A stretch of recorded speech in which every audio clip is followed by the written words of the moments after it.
Welcome to the Prioritizing Prevention Translating Science to Practice podcast. Our goal is to prioritize prevention conversations that matter. Our topic for today is the role of prevention in equity and justice with special guest Executive Director Tracy Maxwell Heard. Now here's our host, Holly Raffle.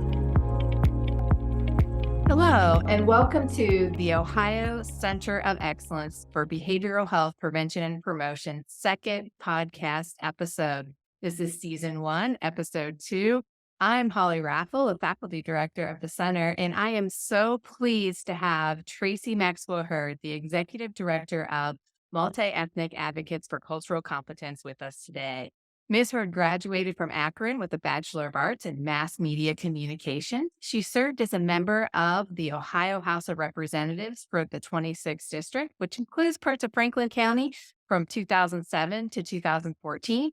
As both majority leader and minority leader, and was the first African-American woman to hold the majority leader position. In addition to her legislative experience, she served as a regional corporate sales manager, UAW member, news anchor, and nonprofit executive director. She has advocated for women and girls as a nonprofit founder, board member, Delta Sigma Theta sorority member, and a lifetime member of the NAACP. Again, I am so excited to welcome you, Tracy, here today to discuss health equity. Glad to be here. So, as you know, the Center of Excellence for Behavioral Health Prevention and Promotion really values health equity. As someone who has done health equity work in a variety of contexts, including as a behavioral health prevention and promotion leader, your insight into health equity is essential to understanding what we can do to create a healthier and more equitable Ohio. In fact, as a state legislator, you once said, responsibility as a citizen goes beyond just showing up on election day. How satisfied you are or are not with the representative government that represents you directly depends on how involved you are. So, in what ways do you feel that civic responsibility connects to health equity? This is such an important conversation that's happening right now, and I'm really excited to be having it with you guys here today. So, in what ways does civic responsibility impact health equity? Well, I think it's pretty much the same as any other issue. If health equity is an issue that's of importance to you, then you need to educate yourself on the policies and procedures, or more importantly, the lack thereof, to ensure that health equity is a goal that has the possibility of being realized. For example, the primary challenge that we found in health equity is primarily it's a statement and not an actual policy or procedure with quantifiable data. Specifically for BIPOC community, Black, Indigenous people of color. You need to demonstrate the existence of the need, the location of the marginalized populations, et cetera, to actually achieve that. MACC is currently partnered with Central State University, Mental Health Addiction Advocates Coalition, and Ohio University on a data research project that's looking at 3 areas of focus that are affecting health equity: workforce, treatment, and funding. And in those reports, we're addressing challenges that exist in those areas through a series of reports entitled Behavioral Health Equity in Ohio, Improving Data, Moving Toward Racial and Ethnic Equity.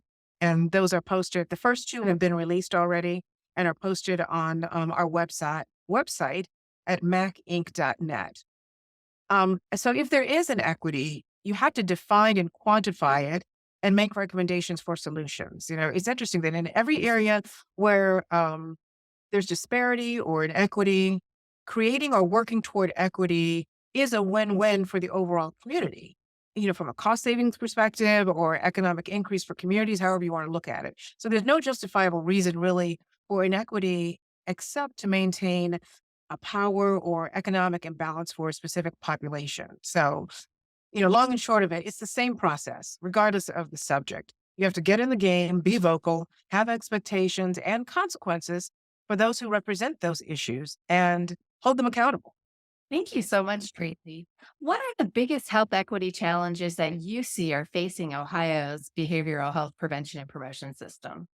I think it's the lack of understanding of how critically important cultural competence training and education are in those areas that I just mentioned, workforce, treatment, funding, Um, because without that understanding of the role that cultural competence plays into that, you never get fundamentally to the source of why we have inequity in the first place. So, I mean, I think that's the work that we do every day. It's the drum that I beat every day. So, sometimes I feel like a broken record, but it really is just the crux of the matter. It really requires that cultural competence understanding and not just getting the training, but understanding the value of the training in addressing the problem.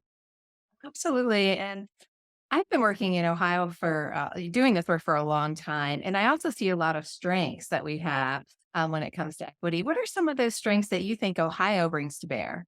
I think the existence of organizations like MACC, to toot our own horn, that can provide that training and certification even for the behavioral health community in the space of cultural competence.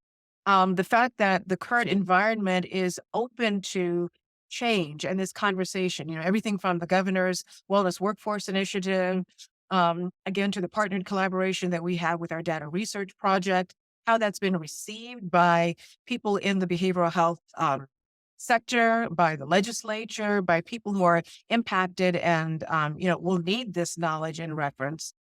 Um, and to all of the other efforts that are underway, fundamentally, this is a systemic racism problem. And the fact that we've had a dialogue in that area for the last 3 years is just absolutely monumental to me that we've been able to hold that space for address and for change.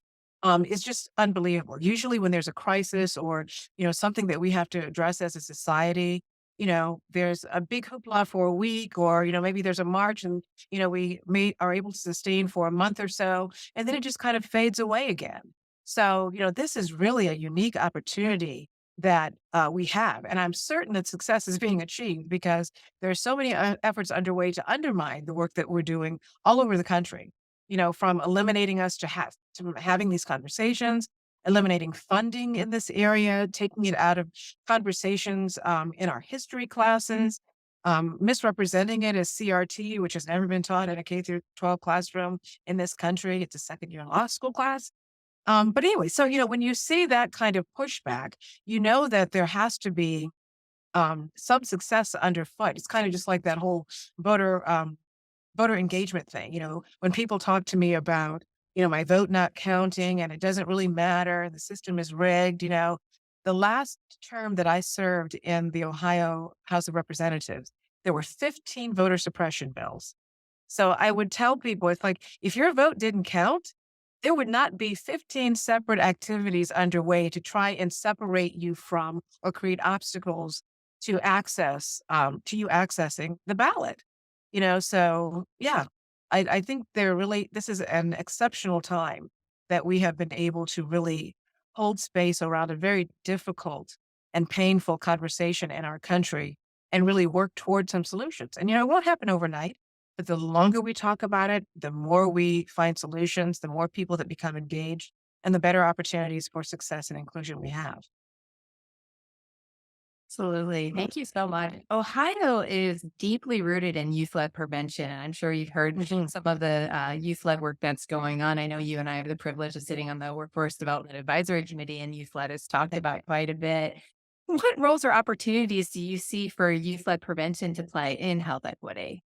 Huge opportunity. One of the largest demographics of increase in suicide astronomically is in our youth population. So, just as our commitment and investment in education is indicative of our future success or failures as a society, you can say the same thing about our commitment and investment in mental health for our young people.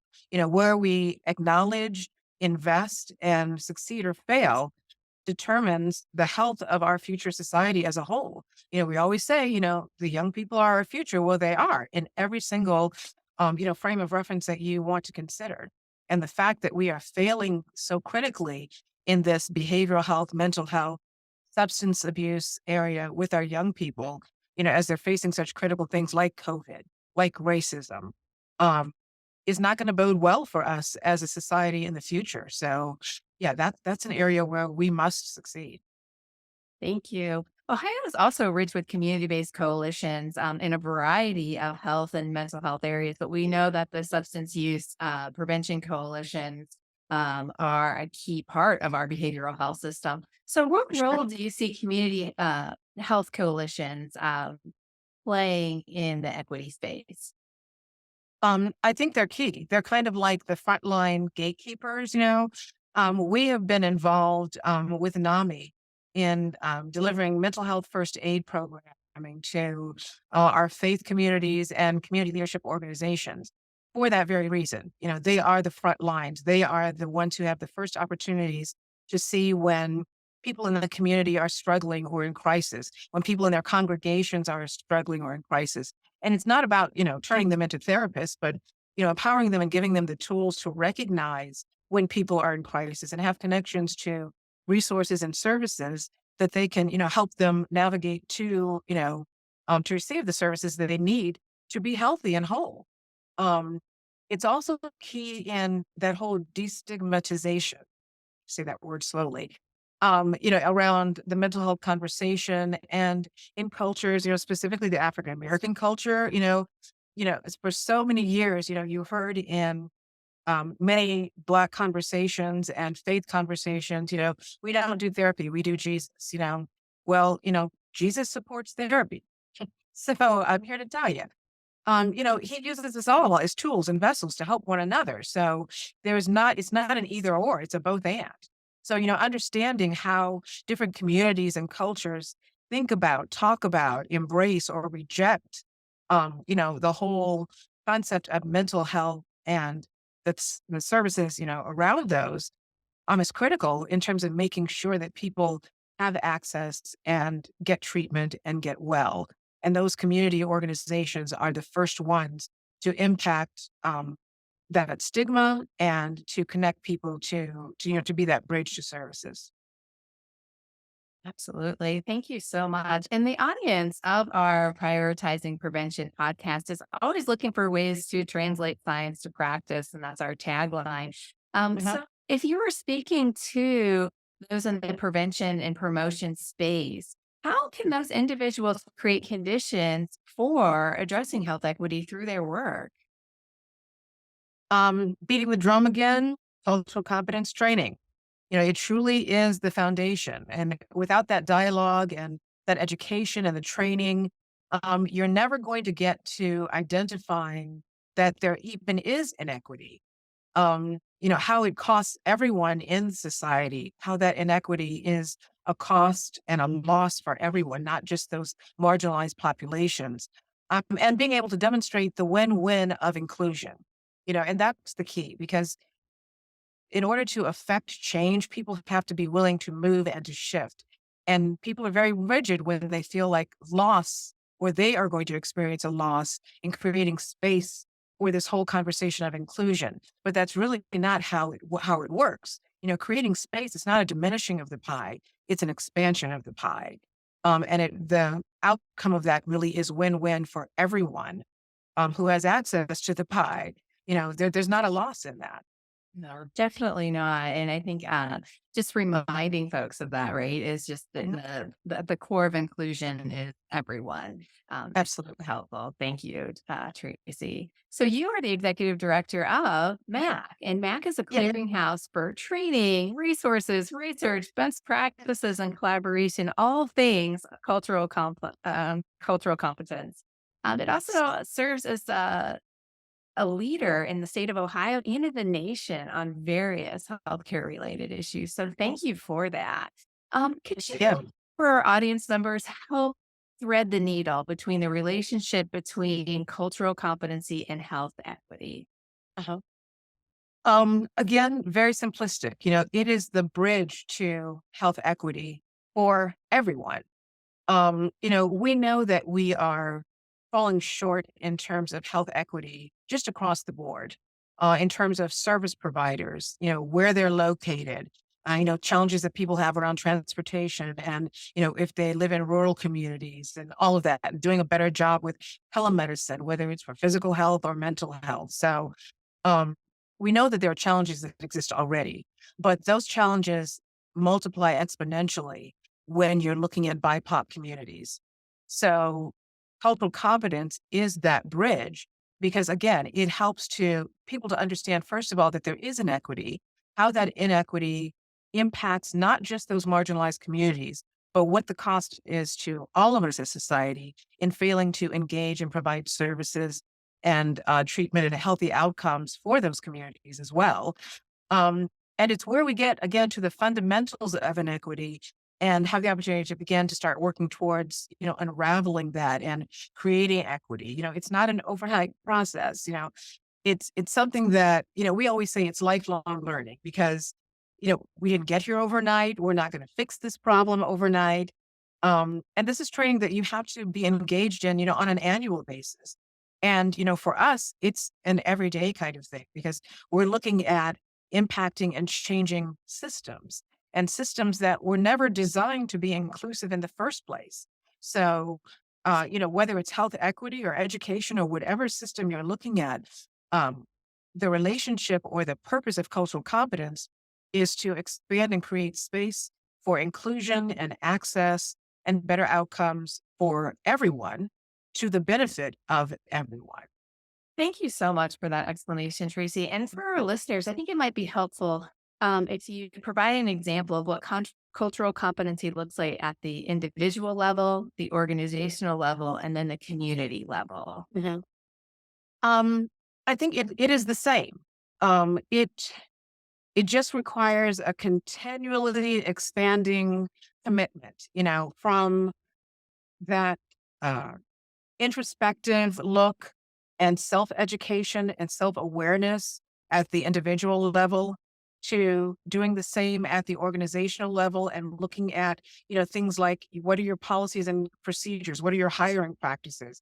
What are your opportunities to access promotion and leadership opportunities? Are those universal and um, available to everyone? Um, do you have an inclusion or an equity statement?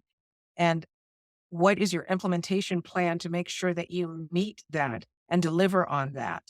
And as a larger society or society as a whole, it's being committed to supporting that for everyone. So, in things that we're doing now, funding, making sure that funding is available for um, behavioral health practitioners so that they can get that cultural competence training so that they are giving and delivering that service on the individual level so that organizations are expanding and understanding how to be inclusive and supportive and because again, it's the win-win.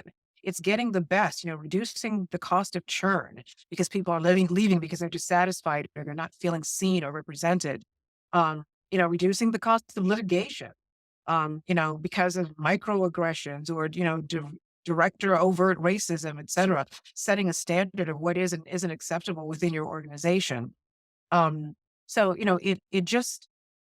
it is the same whether you're going from the individual all the way to the societal level. It's just that expansion of the commitment and making sure that everyone is bought in. You make the decisions, you self-determine as an individual, but you have to make that determination as an organization as well and as a society, and it goes beyond just making a statement. That's the first step, making a commitment and a statement around equity and inclusion and what that means to you as an individual, as an organization, as society, et cetera. For example, racism is a public health crisis, but you have to do more than say that because when you put that statement out there, you have to respond to that. So understanding it's a crisis, what are you going to do about the crisis? How do you respond to that crisis? There was a very specific protocol around COVID. And even then it became uh, a almost like a sub protocol in terms of making sure that BIPOC communities, we very quickly realized that there was disparate response to, the mainstream population and BIPOC communities and access to care, hospital beds, the whole 9 yards. So, um, yeah, first taking that first step of acknowledgement, commitment, and then figuring out, how you actually actualize and realize that, so that there is benefit, impact, and change.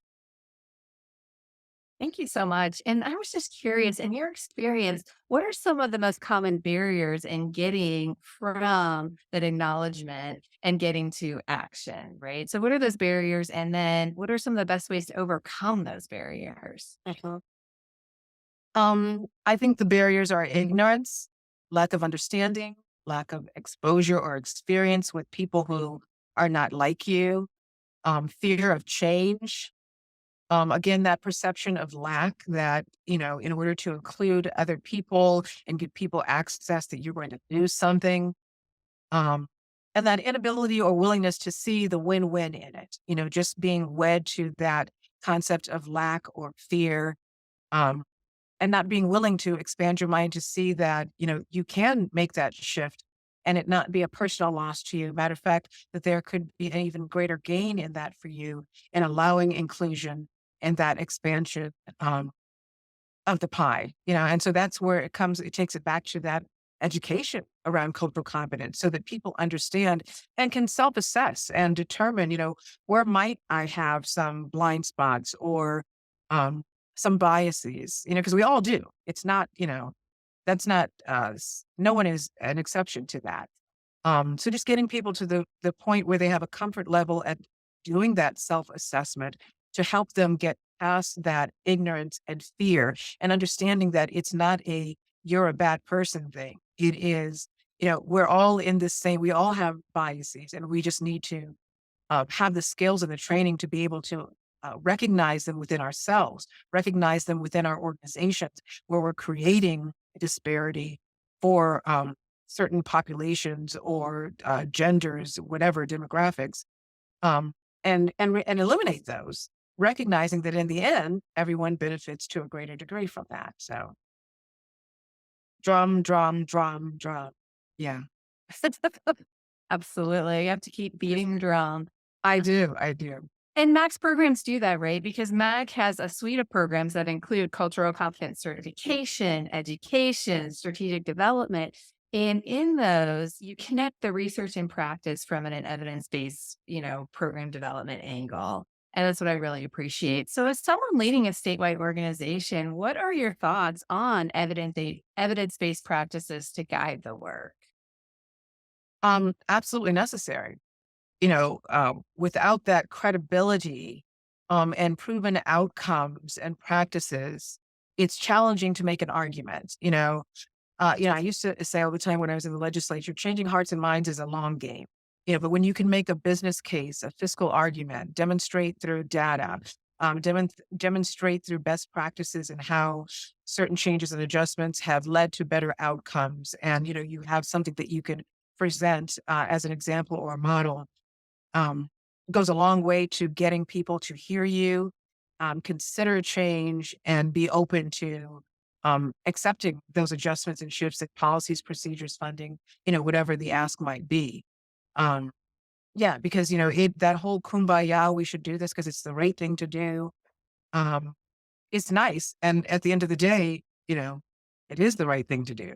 But ideologies are not monolithic, so, but the thing that tends to be the closest thing to a monolithic ideology is that fiscal conversation and people, even if you don't care about a certain population, understanding that supporting investment in their care, or their support keeps them out of your pocket, so to speak, from a tax perspective. It empowers them to wholeness and engagement and, being a productive tax paying citizen, et cetera, so you're not responsible for people who you may or may not have a particular consideration for. And you don't have to be because they are independent and contributing. So, just how you present that information when, changing hearts and minds, you don't have time or there's not the willing availability to that conversation. Oh, that's a fascinating concept. The one that I really hadn't thought of directly is that connection. And I do see it in my work as well as that Uh-huh. fiscal piece is always coming to the forefront. For sure. Yeah. And I'm just curious. I know MAC has the understanding trauma curriculum and the racial equity framework. So what do you look for when selecting or creating evidence-based work? Well, I guess that's pretty easy. Yeah, the opportunity to measure impact or demonstrate change.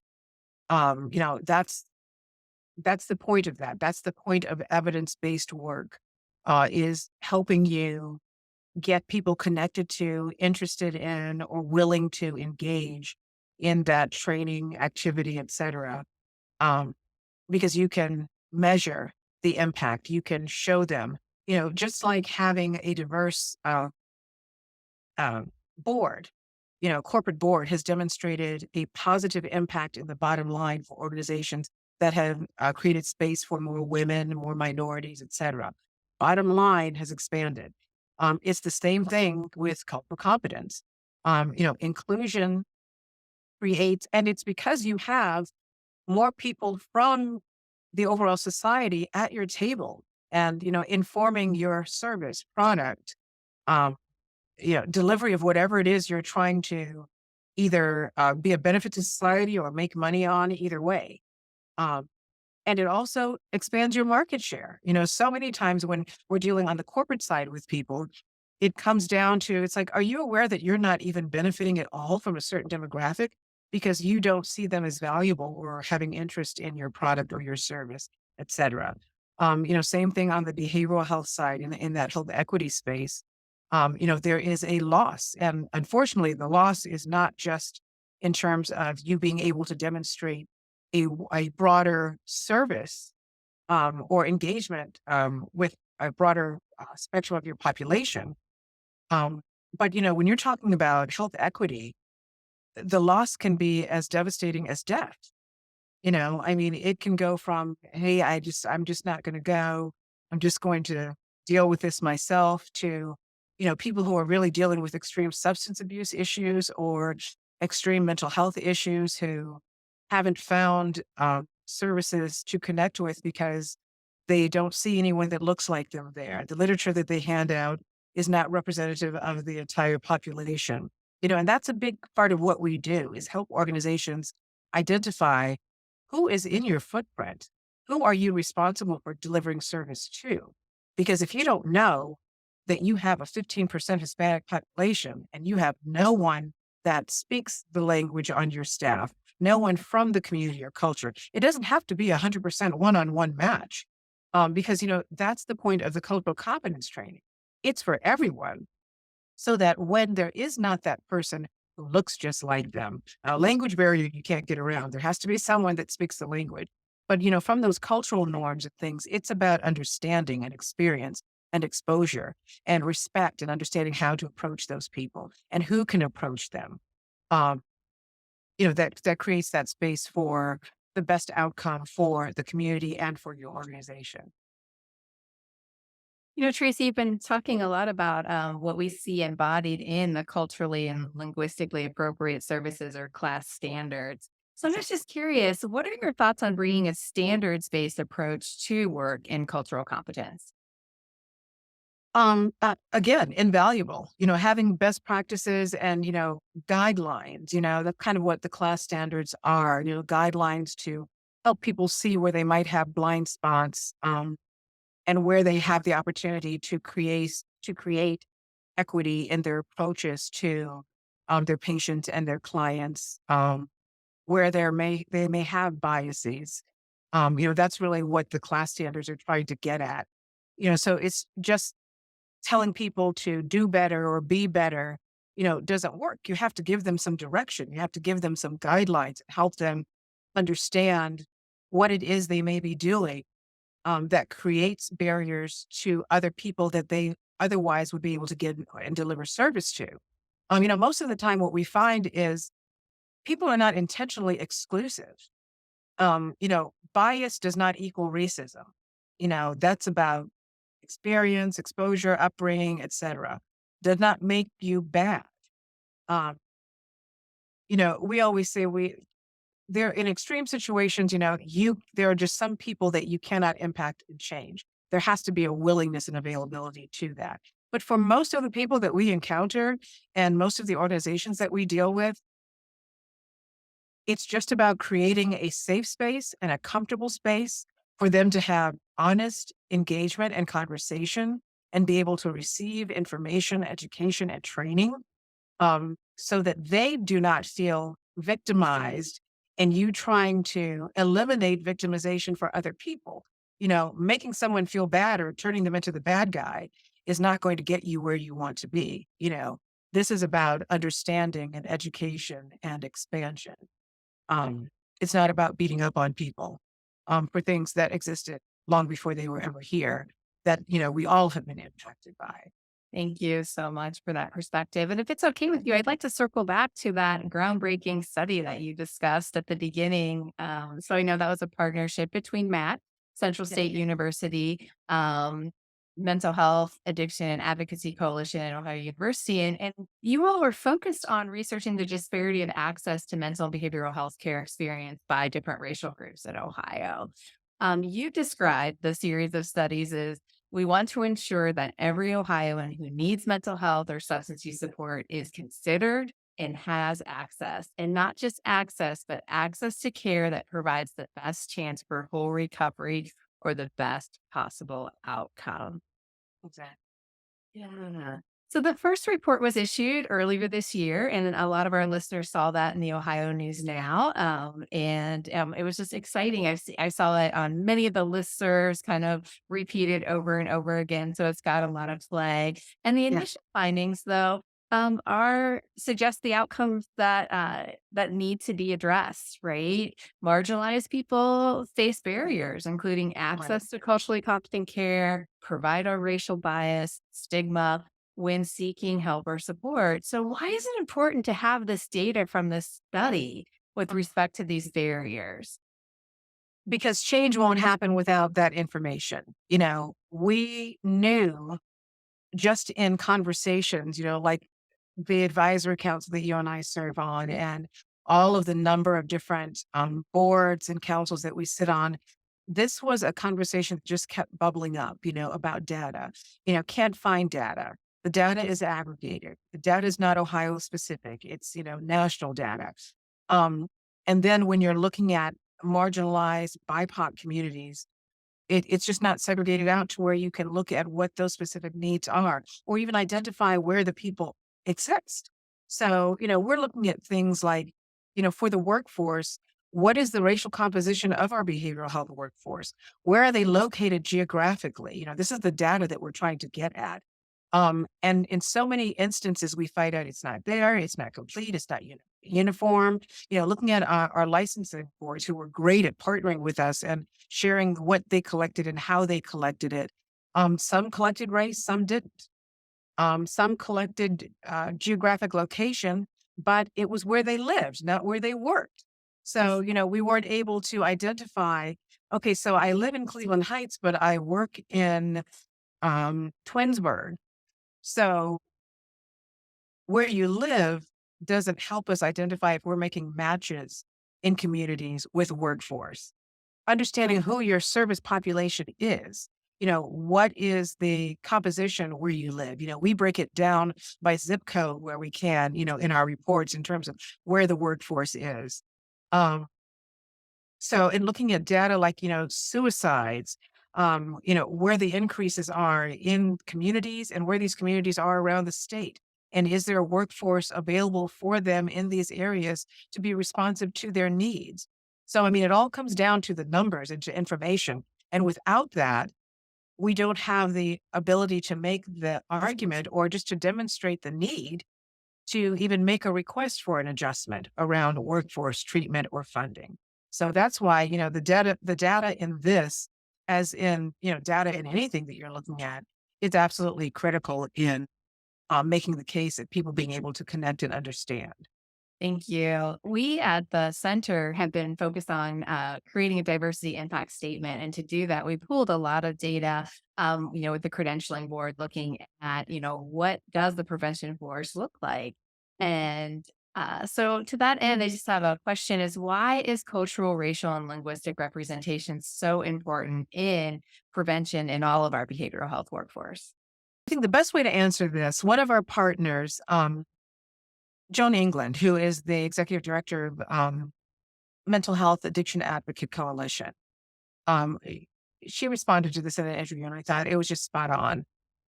We all understand why women default to and often require a female OBGYN. You know, she's another woman. She has the same body I do. She may often have some of the same issues that I do, or certainly understands the challenges that I have, the issues that I go through as a woman, especially, through the evolution of life as a woman and, all of the different changes that we face. That's clear. Everybody gets that. Well, it's the same thing when you're looking at the cultural and racial side of that and linguistic side of that. It is about being seen, being recognized, and being understood. Um, Not that someone who doesn't look like me can't see me and understand me, but they certainly have to um, strive to do that. So you have to have some framework or some training to be able to educate yourself about who I am, what the what specific challenges, social determinants of health I may have that other populations you serve do not, and be able to address them either personally or through other team members on your staff. People being seeing people who look like them, being approached by people who speak their language, if English is not their first language, or if they're not um, specifically proficient in that, gives a level of comfort and even welcoming. Okay, there's someone here. They took the time to make sure there was someone here that I could communicate with. That means that I'm important in this space because they've made space for me, in this office, in this community. So people are more forthcoming in terms of giving information that you need to help them. They're more responsive in returning for treatment, whatever that treatment protocol is, and staying engaged with them with that treatment protocol. So ultimately they get a better, fuller outcome from that. So, that's why all of that whole continuum is so critical, from the initial approach all the way through to the potential for success and their treatment outcome, is having those cultural, racial, and linguistic representations as part of that access and continuum of care. When you're to the point where we can kind of look back on the study's been completed, all 4 reports have been released. What do you hope the impact of this work will be on health equity in Ohio? Change, inclusion. Yeah. I mean, we are at the end of this, we are seeking to seat a task force to receive the recommendations that we put forward at the end of every report. And we're looking for this to be comprised of, all stakeholders in this, from the legislature to behavioral health providers to people with lived experience, all across the spectrum here, to receive these recommendations and identify, who at the table should respond to these. Is it Medicaid? Is it the Adams boards? Is it the legislature because they, hold the purse strings, manage the budget? Because in doing this work, over what will at that point be 2 years and maybe even beyond, we don't have the authority to direct or insist that anyone do anything that's in our reports. So that's why the task force is so critical in this as an end result of this, so that we can get buy-in, and in getting buy-in so that we can get response and change in policies, procedures, funding, workforce, treatment, the whole 9 yards. So yeah, that's it. We're hoping that this leads to change and ultimately inclusion and better outcomes for BIPOC community. And to bring it down one level more specific, our listeners come from, Ohio's prevention community. Many of them are prevention specialists. What would you say to the prevention specialists about where they fit into health equity in Ohio? They're the linchpin. They're the ones that determine if it gets delivered and implemented or not. They are the front line.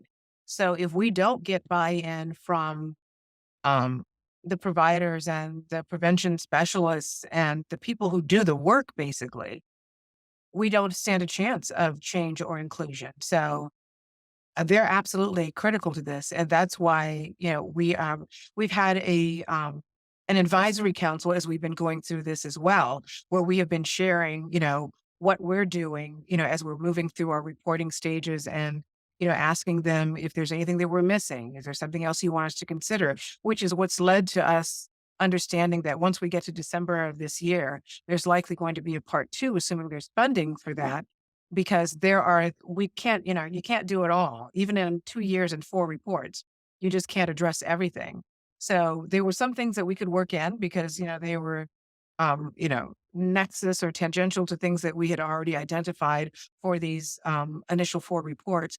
But for those that really weren't a fit or would require too much expansion of one specific report, we're keeping track of all of that so that, assuming we can, raise funding for a phase 2 of this after December of this year, then we can begin to take on those things as well. So it's not just about what we see and what we think. We have been very intentional and deliberate about reaching out to any and everyone who would engage us as we went through this process. Because, we can't do it without them. It doesn't happen without them. It's just a report collecting dust on someone's shelf without them. Absolutely. And Tracy, you've demonstrated throughout this podcast episode the commitment of taking a affirmation or an idea or a research report or a evidence-based program, policy, or practice and turn it into action. And just your commitment rings through in everything that you have said. And I really appreciate taking your time to share your wisdom, your experience, and your public service with us. So before we let you go, our audience members love to hear our fun wrap-up questions. And you've given us so much to think about. It's just a nice way for our listeners who are either on a walk or doing some self-care right now in their cars. So I have 3 questions for you. Okay. Would you rather attend a sporting event or a theater event? Theater. I grew up in theater. So if you had a choice where you could never wait in line for the rest of your life, or you could never hit a red light, so all the red lights would be green for Tracy Maxwell Heard, what would you pick? Wait in line. Never wait in line. And finally, our listener's favorite question: you're reaching into that candy dish and you're choosing M&Ms. Are you choosing plain or peanut? Plain. I'm weird about peanuts. I'm weird about food combinations in general. I'm not one of those like food can't touch, but I love every kind of nut there is on the planet. But don't put it in my candy, my brownies, and don't shave it over my green beans. I'll eat them by themselves, but I don't want them as part of something else. So yeah, plain for sure. Absolutely. Thank you so much, Tracy, for your commitment to health Oh, equity thank you. in Ohio. This has been such a fun podcast, and I always leave, wanting to have more and more conversation. So I'm grateful to serve alongside you on the workforce development advisory committee Same. state, and I think there's probably many more chances for our intersections as time goes on. And Absolutely. And for all of our listeners out there, thank you for tuning in to this episode of Prioritizing Prevention, Translating to Science and Practice. You can find us on YouTube or wherever your favorite podcast channel is. This has been the Prioritizing Prevention podcast. For more episodes, you can find us on Spotify, YouTube, Google Play, Apple Music, and many more. This program is funded by Ohio Mental Health and Addiction Services. And for more information about us, please visit prevention.coe.ohio.gov. Thank you for listening.